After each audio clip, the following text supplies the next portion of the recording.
नमस्कार। कौशल योग के आज के इस एपिसोड में हम लोग एक महत्वपूर्ण प्राणायाम की चर्चा करेंगे और वह प्राणायाम है मूर्छा प्राणायाम। मूर्छा प्राणायाम वास्तव में मूर्छा से उत्पन्न है। मूर्छा का अभिप्राय बेहोशी होता है। इस प्राणायाम के अभ्यास का लक्ष्य बेहोशी बढ़ाना है। यानी हम इस प्राणायाम का अभ्यास तब तक करते हैं जब तक बेहोशी की स्थिति ना आने लगे, इसीलिए इसको मूर्छा प्राणायाम कहा जाता है। तो वास्तव में यह बहुत ही महत्वपूर्ण प्राणायाम है और मूर्छा की स्थिति लाना होता है इसमें, इसलिए इसे बहुत उचित मार्गदर्शन में ही करना चाहिए, अन्यथा इसकी हानियाँ भी बहुत अधिक हैं। इसलिए बिना उचित मार्गदर्शन में इसका अभ्यास कदापि न किया जाए। तो आइए अब हम लोग इसके अभ्यास की विधि देख लेते हैं कि इसके अभ्यास की विधि क्या है। किसी भी एक आसन में आप बैठ जाएं। ज़्यादा बेहतर पद्मासन होता है। जिन्हें पद्मासन लगने लगे एक बात, और जो पद्मासन में स्थिर ज़्यादा देर तक बैठ सकते हों दूसरी बात। तीसरा, जिन्हें प्राणायाम में अच्छी दक्षता मिल गई हो तभी उन्हें इसका अभ्यास करना है। जिन्हें प्राणायाम में अभी दक्षता नहीं मिली है, जो अभी प्रारंभिक स्थिति में है प्राणायाम में, वे इसका अभ्यास कदापि नहीं करेंगे। जिन्हें अच्छी दक्षता मिल गई है, जो बंध आदि लगाने लग गए हों, उन्हें ही इसका अभ्यास करना चाहिए। तो आइए अब हम लोग देख लेते हैं कि पद्मासन कैसे लगाते हैं। अपने दोनों पैरों को इस तरह से हमने आगे फैलाया, सीधे बैठे हुए हैं। अब किसी भी एक पैर को घुटने से मोड़कर इसके पंजे को दूसरे पैर की जांघ पर रख लें और दूसरे पैर को मोड़ करके पहले पैर की जांघ पर रख लें। तो इस तरह से यह पद्मासन है। रीढ़, गला और सिर आपके बिल्कुल सीधे हों। अब आप इस प्राणायाम के लिए तैयार हो जाएं।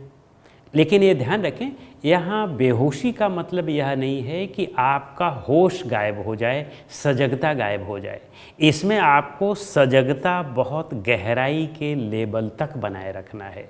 जब आपका शरीर बेहोश होने लगे तब तक आपको इसकी सजगता बनाए रखनी है। मानसिक सजगता पूर्ण समय तक बनाए रखना है और बहुत गहराई से बनाए रखना है, तभी इस प्राणायाम का पूरा लाभ मिलता है। तो आइए अब हम लोग इसकी विधि देखते हैं। हम इसमें श्वास को बहुत धीरे धीरे अंदर भरते हैं, जिसको हम पूरक कहते हैं। श्वास धीरे धीरे जब हम भरने लगें तो उसी भरने के दौरान ही हमें सिर को पीछे की ओर ले जाना है। बहुत ज़्यादा पूरा पीछे नहीं ले जाना है, आधा पीछे ले जाना है।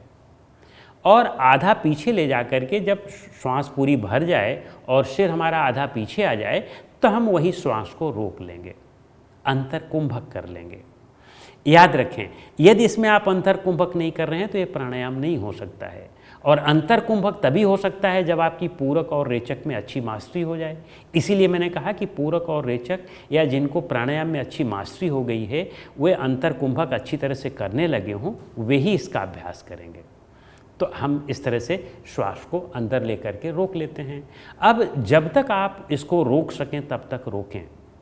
आपको बहुत क्रेविंग होगी अपनी श्वास को, चूँकि आपने रोक रखा है तो क्रेविंग होगी। जब बहुत क्रेविंग होने लगे, एकदम ऐसा होने लगे कि अब हम इससे ज़्यादा नहीं रोक सकते हैं, तब आप धीरे धीरे सिर को सामान्य करें, सीधा करें और फिर धीरे धीरे रेचक करें। लेकिन इस स्थिति में आने के लिए एक तो मार्गदर्शन की आवश्यकता होती है और टाइम लगता है। 2-4 महीने, 6 महीने, साल भर का टाइम इसमें लगता है। आप अचानक इसको करने का प्रयास नहीं करें, नहीं तो इसके बहुत घातक दुष्परिणाम भी मिलते हैं। तो आइए अब हम लोग इसके अभ्यास की विधि देखते हैं कि कैसे इसका अभ्यास किया जाता है। अब हम श्वास को अंदर भर रहे हैं और धीरे धीरे सिर को पीछे ले जाएंगे।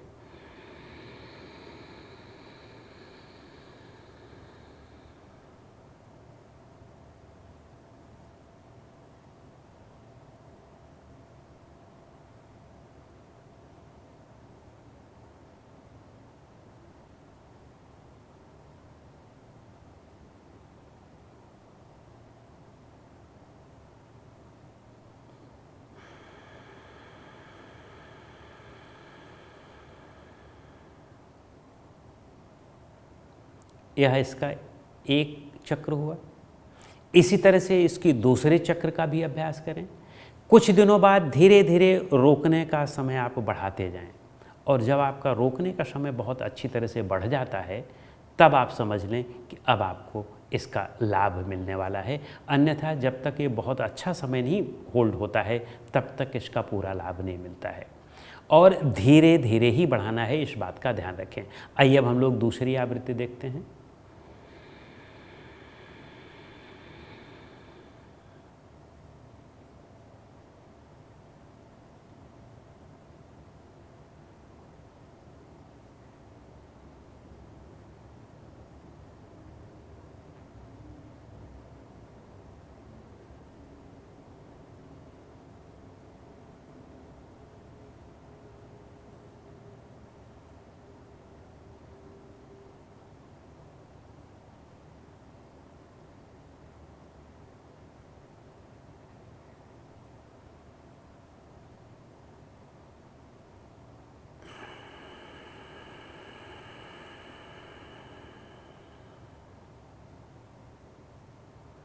इस तरह से दूसरी आवृत्ति हुई।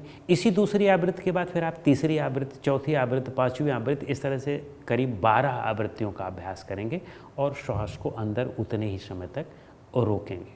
लेकिन वह सहजता के साथ धीरे धीरे बढ़ते जाना चाहिए श्वास का रुकना। यद्यपि कुंभक ही हमारे पूरे प्राणायाम का लक्ष्य है, और इसीलिए स्वामी स्वात्माराम जी इसको कुंभक कहते हैं, प्राणायाम नहीं कहते हैं। मूर्छा प्राणायाम की उन्होंने चर्चा की है और मूर्छा को उन्होंने कुंभक ही कहा है। तो यानी हमें इस तरह का अभ्यास करना है, और जब आपको अंतिम में 10-12 राउंड करें आप, या 20 राउंड करें, 22 राउंड करें, 25 राउंड करें, जब आपको ये लगे कि अब तो हम बिल्कुल विश्रांत की स्थिति आ रही है और ऐसा लग रहा है कि मन अब कुछ सोचने की स्थिति में नहीं रह गया है, तब आप उस स्थिति में आरामदायक स्थिति में लेट जाएं, और लेट करके बिल्कुल ढीला छोड़ दें, लेकिन सजगता पूरी तरह से बनाए रखें।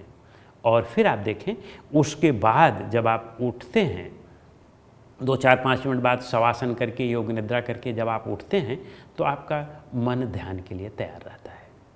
तो इस तरह से यह मूर्छा प्राणायाम है। आइए अब हम मूर्छा प्राणायाम के लाभ की चर्चा कर लें। बहुत महत्वपूर्ण प्राणायाम है। इसके लाभ क्या क्या हैं? मन को बहुत विश्रांति देता है, मन को शांति देता है, मन को ध्यान के लिए तैयार करता है।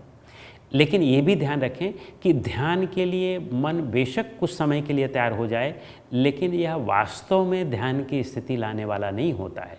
ध्यान की स्थिति लाने के लिए तो आपको अपने चित्त की सजगता बढ़ानी है, चित्त की एकाग्रता का लेवल बढ़ाना है। यह तो ज़बरदस्ती आपको तैयार करता है।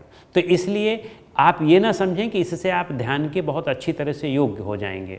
लेकिन हाँ, ये ज़रूर है कि आपके मन को थोड़ा सा विश्रांति दे देता है, प्रारंभिक स्थिति के लिए आपको थोड़ा सा तैयार कर देता है। तो इस स्थिति में निश्चित रूप से यह आपके लिए उपयोगी सिद्ध हो सकता है। अब आइए हम देखते हैं कि यह किस तकनीक से काम करता है। जब आप श्वास को अंदर रोकते हैं तो होता क्या है कि हमारा जो श्वसन केंद्र है वह हमारे मेडुला ऑब्लिगेटा से नियंत्रित होता है। ब्रेन का जो सबसे आदिम पार्ट है और पीछे है, उससे हमारा श्वसन केंद्र और हृदय तंत्र नियंत्रित होता है, जिसे आप यूँ कह सकते हैं कि यह हमारा इनवॉल्यूंटरी सिस्टम है। और वेगस नाड़ी के द्वारा यह हमारे ब्रेन को और हमारे अंदर के बॉडी के सिस्टम को, दोनों को कोऑर्डिनेट करता है, कंट्रोल करता है। लेकिन हम प्राणायाम के द्वारा अपनी उस प्रक्रिया को उलटते हैं, क्योंकि ये तो अचेतन प्रक्रिया है, इसमें तो हम कोई प्रयास के द्वारा ले नहीं रहे होते हैं, ये तो स्वतः होता रहता है, श्वसन और प्रश्वसन। लेकिन हम इस प्रक्रिया को उलटते हैं, इस पर हम नियंत्रण लाने का प्रयास करते हैं, यही तो प्राणायाम है। तो इस प्राणायाम में क्या होता है कि जब आप उसको सजगता के साथ करते हैं तो आपका जो सेरेब्रल कॉर्टेक्स का पार्ट है, या ब्रेन का जो सबसे बाहर वाला भाग है, जिसको हम सेरिब्रम ब्रेन कहते हैं, उसके कॉर्टेक्स का पार्ट, उस पर आपका नियंत्रण होना शुरू होता है। और उस पर नियंत्रण होने के लिए जो सबसे महत्वपूर्ण बात होती है कि जब आप श्वास को रोकते हैं, कुंभक करते हैं, और कुंभक आप इतना करते हैं कि आपको लेने की श्वास माने निकालने की प्रेरणा तो हो रही है, ये पीछे वाला सिस्टम कह रहा है कि अब आप निकालो, लेकिन आप जानबूझ करके उसको रोके हुए हैं। तो उस स्थिति में क्या होता है कि आपके शरीर में कार्बन का लेवल ज़्यादा बढ़ जाता है। कार्बन का लेवल ज़्यादा बढ़ जाने पर उसका एक फ़ायदा यह होता है कि जब कार्बन ज़्यादा बढ़ जाता है तो ब्रेन, वे कैपिलरीज थोड़ा सा उनमें क्रेविंग होती है तो वे खुलने लगती हैं। जैसे किसी चीज़ में जब क्रेविंग होती है, ज़बरदस्ती कुछ चीज़ करें, उनमें क्रेविंग होने लगती है तो उसमें उस चीज़ को ज़्यादा प्राप्त करने की इच्छा होने लगती है।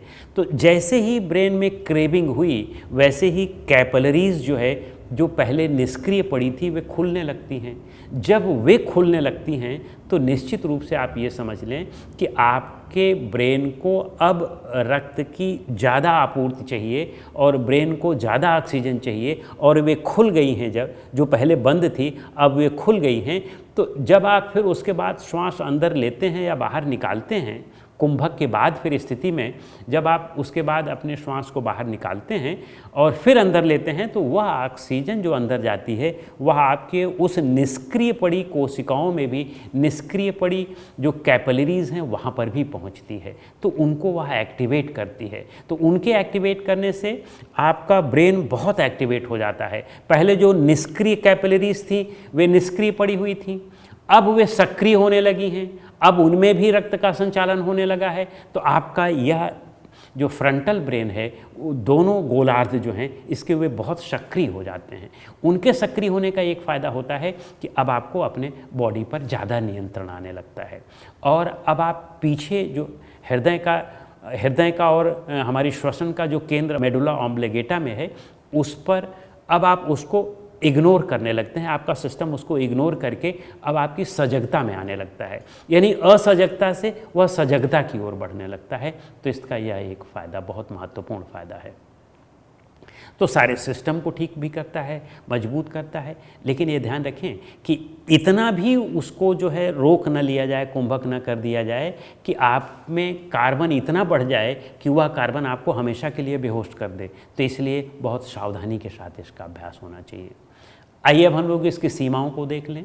उच्च रक्तचाप और हृदय रोगी इसका अभ्यास कभी भी नहीं करेंगे, या जिनको मूर्छा की स्थिति होती हो वे इसका अभ्यास बिल्कुल नहीं करेंगे। जो पहले से ही जिनको ज़्यादा बेहोशी की स्थिति आती हो वे भी इसका अभ्यास नहीं करेंगे, या जिनको ब्रेन में कहीं कोई दिक्कत हो वे भी इसका अभ्यास नहीं करेंगे। बेहतर है कि कुशल मार्गदर्शन में ही इसका अभ्यास होना चाहिए। बिना मार्गदर्शन के इसका अभ्यास कदापि न करें। तो इस तरह से यह मूर्छा प्राणायाम हुआ। अब हम लोग अगले प्राणायाम के लिए अगली कड़ी में मिलेंगे, अगले एपिसोड में मिलेंगे। तब तक के लिए नमस्कार।